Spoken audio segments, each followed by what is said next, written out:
Et alors la famille, bienvenue sur Congo Kispion TV. Moi, je suis Congo Kispion TV, bienvenue à la chaîne, abonnez-vous à ma chaîne Impact P2J Danger. Merci d'affinité, merci d'amour, merci de vous aller toujours s'abonner massivement à la chaîne Oyo Ezo et Labino, la musique congolaise en temps réel. Pour ceux qui ne me connaissent pas et ceux qui me connaissent déjà, je suis le youtubeur, ton youtubeur préféré, c'est ici que ça se passe. Ici, c'est la chaîne d'actualité. Ici, on dit la vérité pour le bien de l'humanité. Aujourd'hui, nous allons parler de Fally Ipupa, 158 chansons depuis le début de sa carrière. Des chansons à succès, un album à succès qui a atteint aujourd'hui 70 millions de streams sur Spotify uniquement. Formule 7 a réellement fait des ravages. Nous allons parler de toute l'actualité. Ferrego là qui vient passer chez Bosso la politique pour parler de son événement qui a été annulé. Il a dit un truc que je vais vous laisser suivre pour que nous puissions analyser et il y aura beaucoup de choses qu'on va parler de beaucoup d'actualités. Mettez-moi mes likes, abonnez-vous si vous n'avez pas encore fait et on est ensemble, on regarde cette vidéo. Big dédicace à toi, RK Redi Kemé Nakacha Grenoble, président Pacheli Paché Konalian, frère Adi Massamba l'Italien Noir, Joyce Lamba Nakacha Angola Yayo Angwana, Eliezer Andundu, big dédicace à toi également, et au boss Mike Magema, The One and Only, Maman Nene Adam, Mera Sungaka, Toleka. Sala, sagesse ya Salomon, ba mama o ba wela ki bana mibale, moko asenga ki bakata mwana, moko asenga ki bapesa ye mwana. En fin de compte, Salomon a pesa ki maman wana mwana po amona ke non, maman wana azali intérêt parce que azali mwana na ye. Biso aussi to engagé déjà ba frère, mbongo azali déjà belé. Donc biso za besoin, ezali vraiment tout ça la festival pour na recéper le peuple congolais. Donc on a koloba yango na pesi lutte contre la corruption IGF. Et les gens se posent la question, mais Fally Ipupa nena ke na boîte té. Je vais vous dire un truc. On voit pas l'artiste, il est là dans les chilling, trop de chilling, etc. Il est seulement focus pour faire sa carrière. Parce que Fally Ipupa a compris que Azan, il est tellement grand, il a tellement du succès que sur la boîte Moro par exemple, sans que Asalango exprès en fout la dernière boîte wana, ils ont le droit à publicité. Pourquoi? Non, Fally Ipupa qui samedi dernier la boîte Oyo, Asalango promotion. Mukolo boîte Asalambongo, Mukolo boîte a gagné ba client.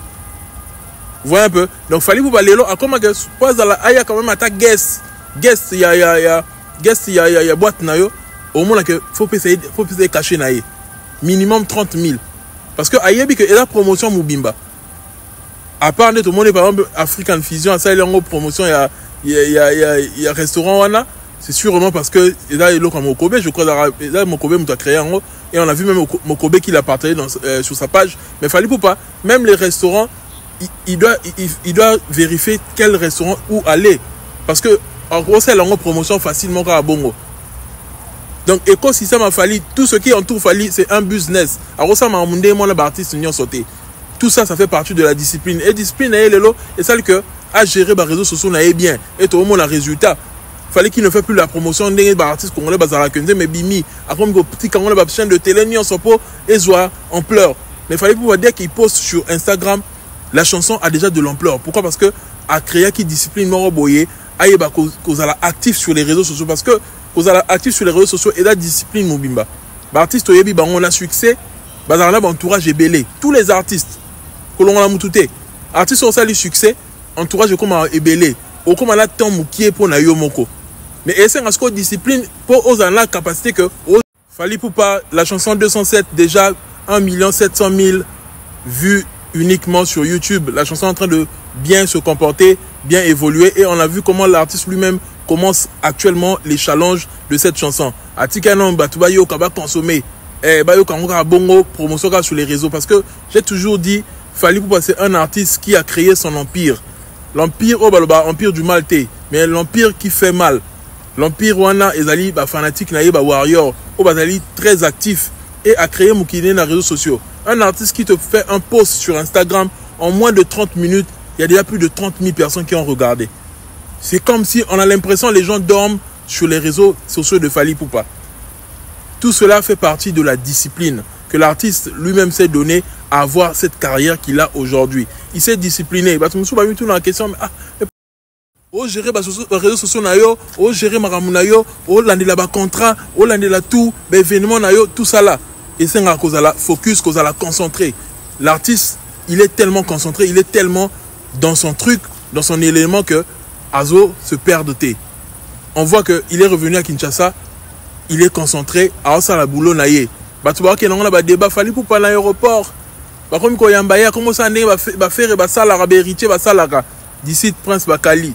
Il y a ça international. Donc on a peut-être international pour les Congolais va définir en ndenge nini pour l'international. Donc international ba yambo na aéroport. Mais la différence des autres artistes congolais faut te préciser nuance oyo. Fallait pour bazo yambe na aéroport ba tubango mo ba yeko yambaye pour bazaki na information. Mais ça c'est que azo créer bilo mo be que non so na comme il faut ba yamanga lokola mo kondi ba ça so kini non.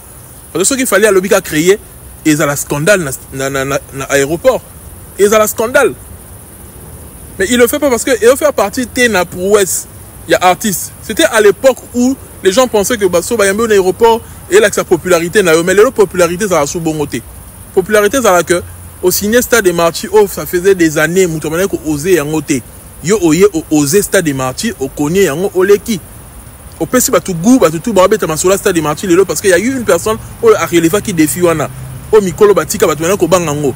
Yé aye à Longoli Stade des Martyrs et lelo et PC ba tout sur opportunité, ya robeta ba stade na Congo.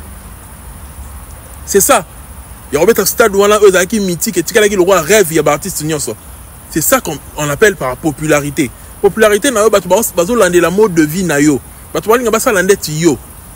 C'est ça la popularité. Popularité, c'est qu'il faut aller à un aéroport, au Sasokini, au Hollande, comme populaire. Non. Détrompez-vous. Le lot maramou échangea. Et comment surtout dans les réseaux sociaux. Dans les réseaux sociaux, les followers, les contrats, maramou ébélé.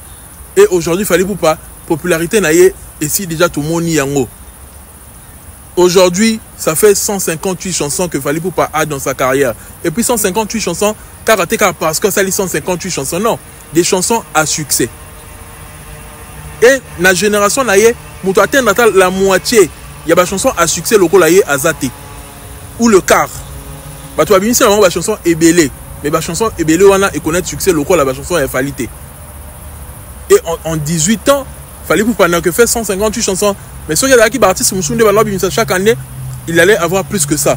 Mais c'est quelqu'un qui a fait que il a créé de l'espace à celle que carrière n'est à la aérée. À bout qu'on saturé en des chansons ébélé, des chansons qui passent inaperçues. Il y a des vieux à l'époque, bah Kofi va te bélé, bah ça va me bélé. Mais est-ce que mon sur ça là et ça a un succès. Dans l'album, est-ce qu'on va consommer de la première à la dernière chanson? Parce que gros ça nos chansons est belle, mais est-ce qu'on va consommer de la première à la dernière chanson d'album là et connaître succès? Et Fally c'est lui qui fait l'exception à la règle. Depuis Abimisa album Droit Chemin en 2006, Tilelo, il fait sortir des chansons, il fait sortir des albums au Marchaka de la première à la dernière chanson. Il y a un qui rare. Donc quand on a Fally na game il y a musique à Congo et qu'on bouleverser Marambo Belé. Marambo ezala quitté. Quand on lance l'album, oui, au moins un album, il y a 10 titres, 5 morceaux, il y a accrochaki, 4 morceaux, il y a accrochaki. Mais il fallait modifier ma rambouana. Que sur ça l'album, il faut que le titre n'y soit. Et il fallait comment ça même na succès, na banzem ou ils a clippé. Banzem a clippé. La période où tu vas bien se banzem ou belé, la période où tu vives mondialisation, streaming, etc. Au bien sinzem ou ils a clippé. Et connaître succès. C'est ça on appelle la popularité d'une personne. Fallait pas aujourd'hui, c'est un artiste populaire. Malgré vos dires, malgré tout ce que vous pouvez faire, c'est lui qui détient le bâton de commandement. C'est lui qui est sur le trône. Il est assis confortablement sur le trône. Formule 7 est créé par Ravage. 70 millions de streams au total pour cet album. Album Oyo et faire souffrir, album Ebélé et album Oyo continue connaître succès nayango. On voit comment les artistes exploitent même les œuvres de Fally pendant leur concert. En l'occurrence, concert il y a Samarino. Tout le monde dit que bibi de la renta. Tant que tu as un micro, tu as un bibi de la renta. Mais tant que tu as un affaire, il y a mon langue qui kalou qui kangiu. Tu vas un bâté. Vous voyez un peu? Tu vas un bâté. Et zo laksanini que les lois Fally pour pas, bazo landi la ba œuvre naie. Bazo yo kaye ba yo ka ba œuvre naie, il a son succès. Mais Ferré tellement que ba œuvre aussi mbaté, bazo yaka ka ça la débat sur ba concert. Donc ils veulent déplacer le débat en fait. Bazo linga ba échapper débat ya ba œuvre pour na ba keneka na ninga ba concert. Fally sera concert biso beto concert.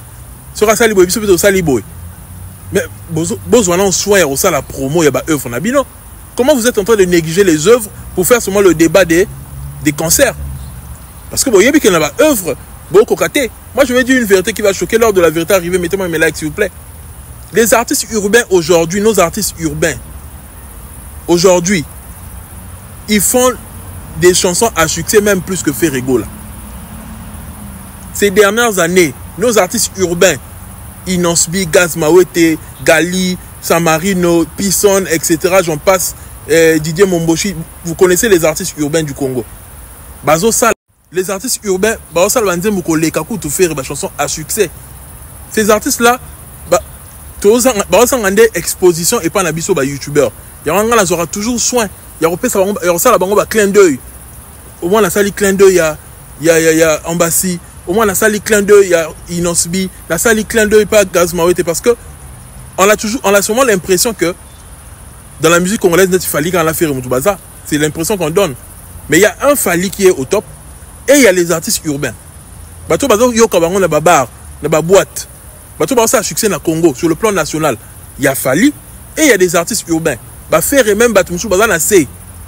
Je vous jure. Bossara constat wana na bande kolamino ba sur place. La Nenga diaspora, c'est plus des barra et barumba parce que les gens sont encore nostalgiques, etc. Mais nos artistes urbains là font du succès. Nathalie Concert, il y a Samarino, j'ai dit, Baptiste, pourquoi tu sais la banque promotion T.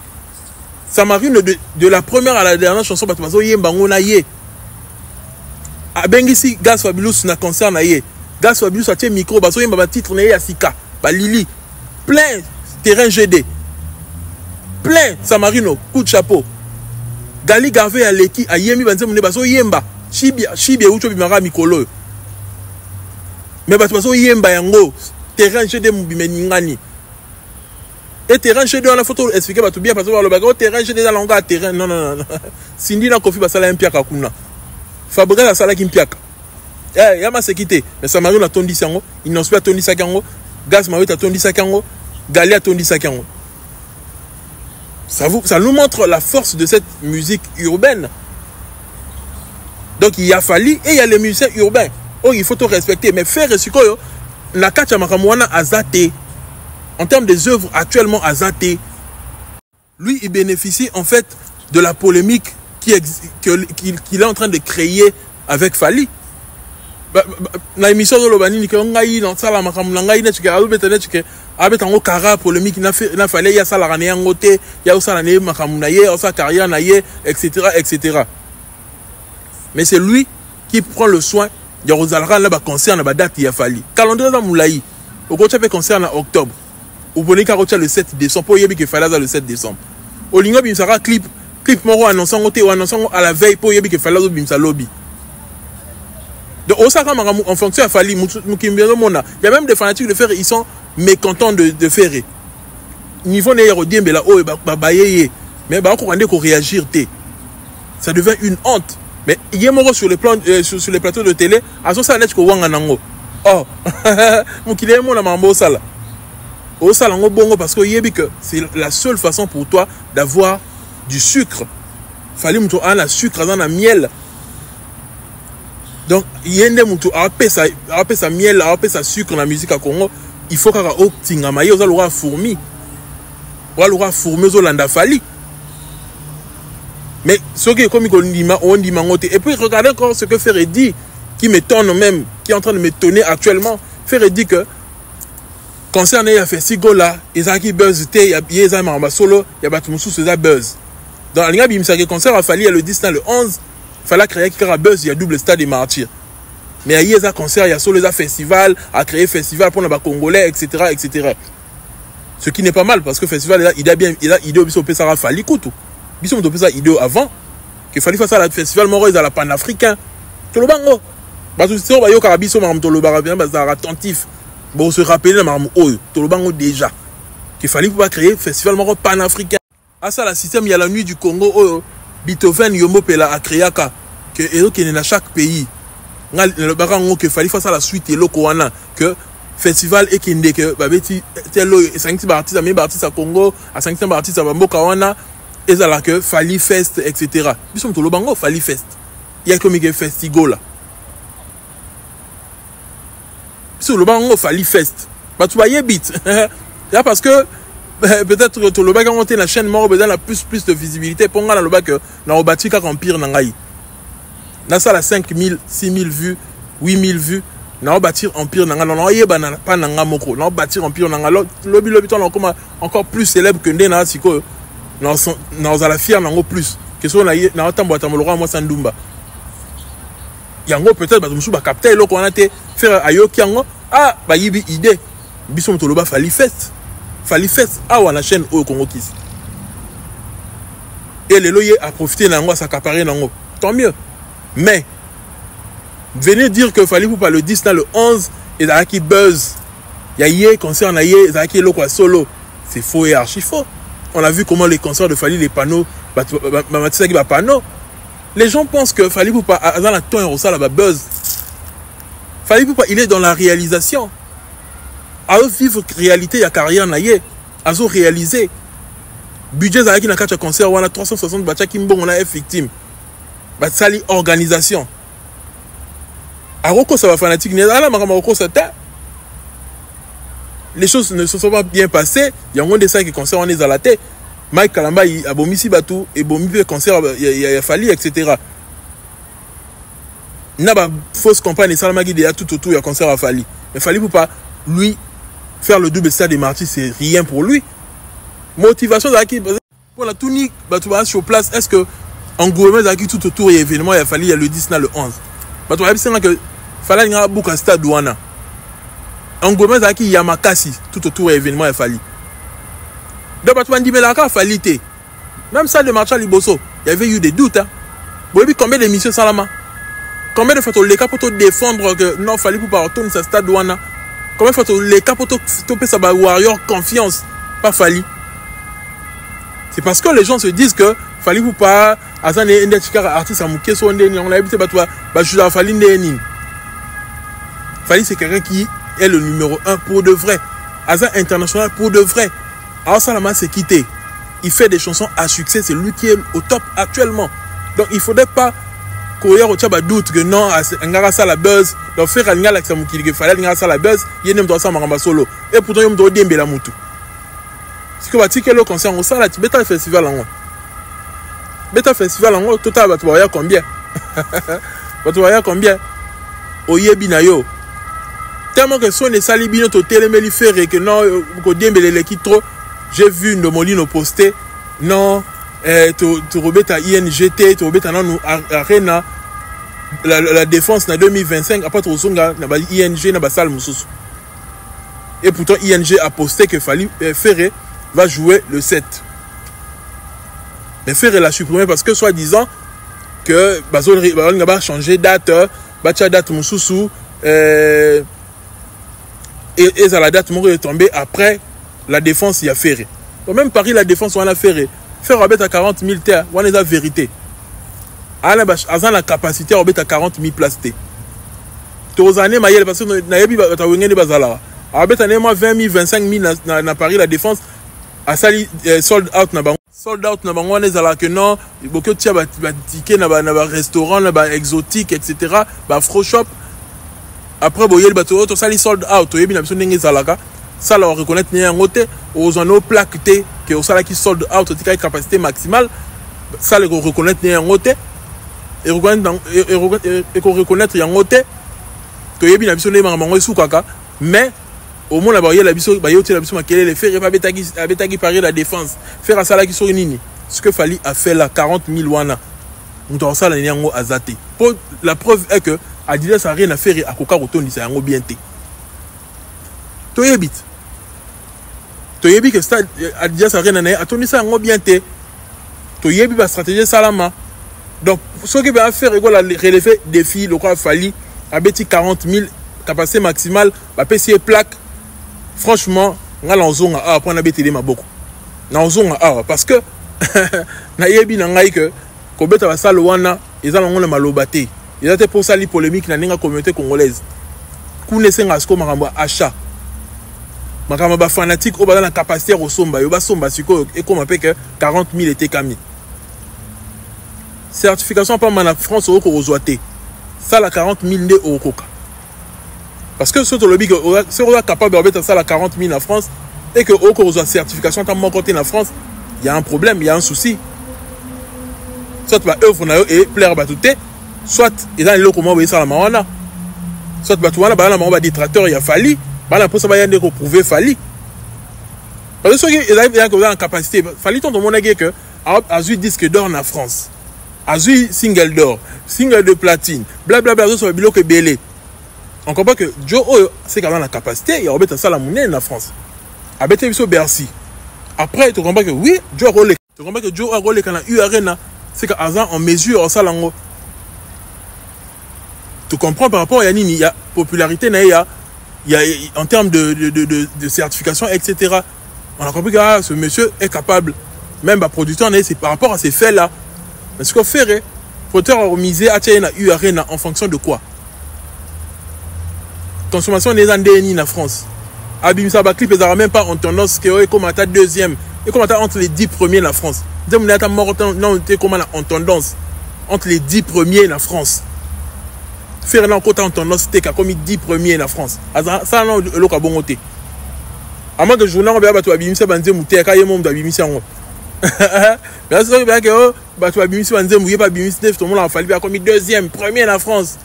Banzé Mouté est belé, mais il y a comme premier. Faire un ça, la bon côté. Top 200, il y a Snap à côté à rater. Si on a bon bout, avec ça, la 40 000. Voilà, le côté Bagolois, Congolais, ne sont pas là, un a fallu, ya, ni ne salama, tout va ça la bongo. Pour la PC Lengi. Bon, ça sera bon pour la PC Lengi, ton déni. Point d'interrogation. Point d'interrogation. Fali ne fait pas de buzz. Fali fait vit sa carrière. Fali, il a atteint son apogée. Donc, on a double stade de match. Et puis, la date n'est pas annulée. Elle est reportée. Donc, bon, au moment il y aura une nouvelle date qui sera annoncée. Et vous allez voir que l'artiste Fali Poupa va prester. Concert Wana et Rosala bien, et aura bel et bien le lieu. A Tika bien, ça m'a bino. Il y a des locaux. Aboy ko tu fais bino. Mais malgré que aboy ko tu fais bino, beaucoup mi que non te yazoko ça. Il y a besoin déjà solo. Bo betagas. Bo toni sapé. Là. Bo betagas, bo toni sapé. Défi en wanat. Bo beta bo toni sapé. De l'autre côté to moni,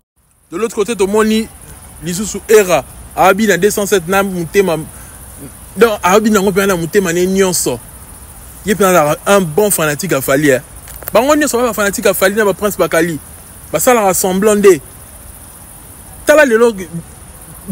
Franchement, Fali, à Ozalaka numéro 1, Ozalaka au top. Parce que un est l'équipe trop contrié.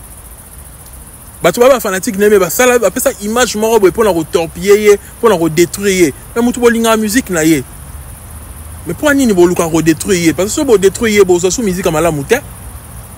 Pour faire la musique n'a été bon ça bon pour la Fali mais si qu'on qui Fali ce que le laza asili elle a détruit démoli to linga musique anan pour musique wana to linga ngote ça va faire ya wana tout le monde a binoté place pour bien la musique à faire tout le monde a mis ka bobine la musique à Fali ça veut dire que musique à Fali ne bolinga c'est comme on se détruire to bien la musique anan te conserver te protéger tout le monde a bien beau ça que non pour détruire musique qui a fallu musique comme que le côté fallu donc cet album a succès 158 chansons et autres stream il a plus de 2 milliards ce qui de stream ce qui de vues et de stream en général il est consommé de cette façon là Mutabongo la seule superstar congolaise la seule superstar francophone bolingo détruire en faveur de Moutouma Oyo, alors ça n'a moins d'efforts. Bon, ça va comme pour rien. Là, Bakali qui disent aujourd'hui que non, Fali pour paper, Azandemona Yoruba, Fali qui a été trahi, Bon, qui a Azandemona Yoruba, ça fait ingrat, Nengeya Mema Yoruba na poto, Balaliboso, Kofi pa Mema Mutaliboso na poto. Mais les lots, Azara reconnaissant t'es pas Kofi, à comment routine de attaquer Kofi, etc. Fallait l'accès gratuit ni pas Kofi. Fallait pendant que Kofi Olomide a coupé là-bas parents naïe à Salaki dans matanga naïe. Fallait a soutenu Kofi. Fallait n'a pas cherché des problèmes contre Kofi. À loin de bisous moto yebinde de la musique est tambolara. ma musique est la bongo que ce que Kabona Moutou ok na yo donc Kofi soutient que fallait ça la vie pas naie non ils allaient la bongo te ingratitude à côté nini donc parce que fallait loin à ça la carrière naie et comme il y a une ingratitude non mais Kofi a cherché à détruire fallait voilà bon le bela ngote bino bon ingratitude mais Yoruba ça là soyez bon d'accord na Yoruba ça veut dire que communauté na biso toi ba maladroit quand même. Parce que ce que Yoruba fait aujourd'hui contre Fally, il peut le faire contre n'importe qui. Il faut encourager anti-valeur. Bon, Yoruba ça anti-valeur. Yoruba ça la maramou eza yangote. Moutaro soutenir Yoruba ça mais tout beaucoup mieux encourage Yoruba que non. Yoruba ça ingrat, Fally pas avec un ingrat envers Kofi. Fally ça li Yoruba bola moi ça li mabé mon côté.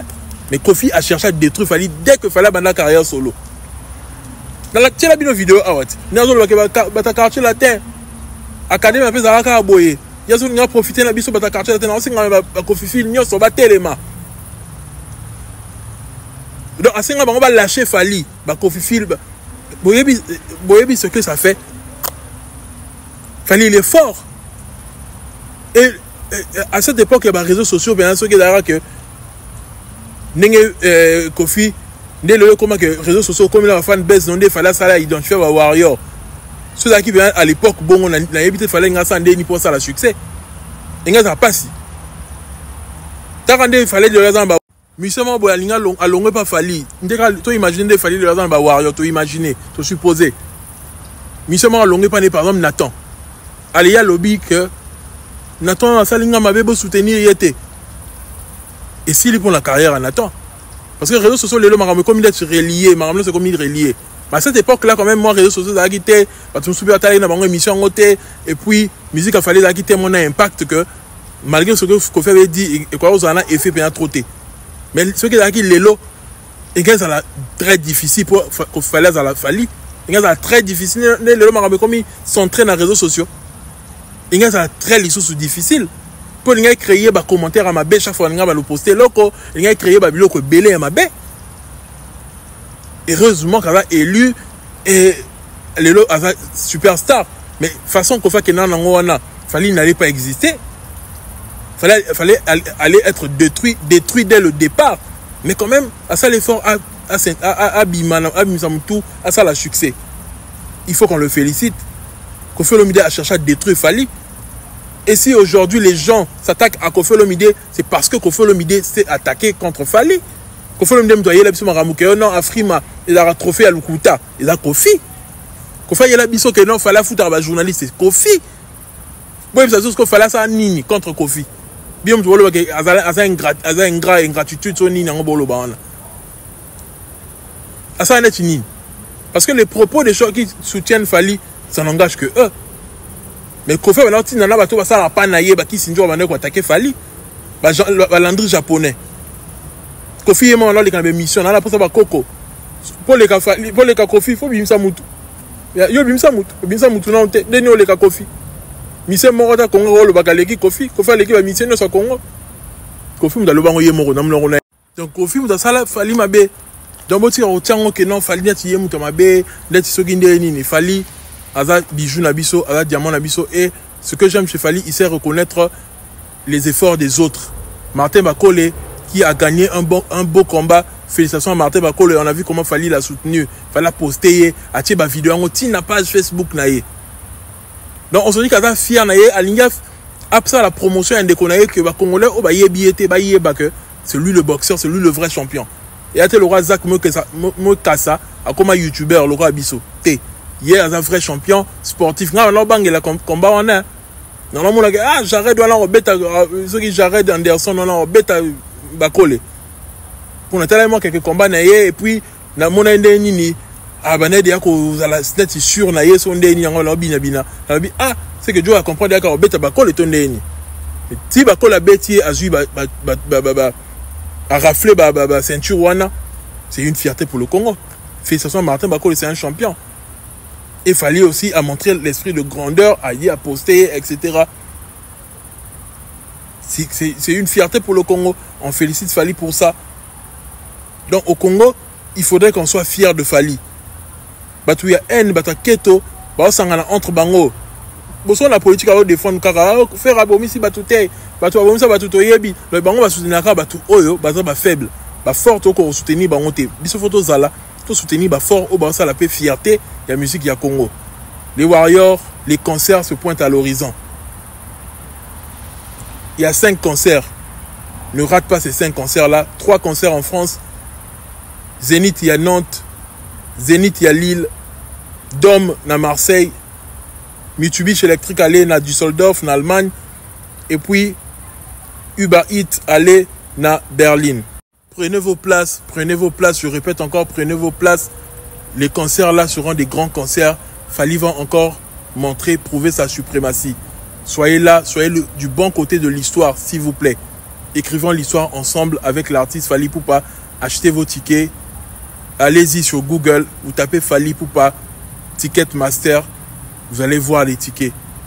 Ceux qui ont des difficultés, vous connaissez mon numéro, plus 49 15 21 281 85 07. Vous m'écrivez. Je vais vous envoyer le lien pour ceux qui ont des difficultés. Donc, achetez les tickets, prenons les places, prenons nos hôtels, etc., etc. Parce que les concerts, les 5 concerts seront très chauds. Fally Ipupa va encore rehausser le niveau de la musique congolaise. C'est ce que nous attendons de lui. Portez-vous bien. Abonnez-vous massivement à ma chaîne Congo Kiss Vision TV. Mettez les likes. On est ensemble. C'était tout pour moi.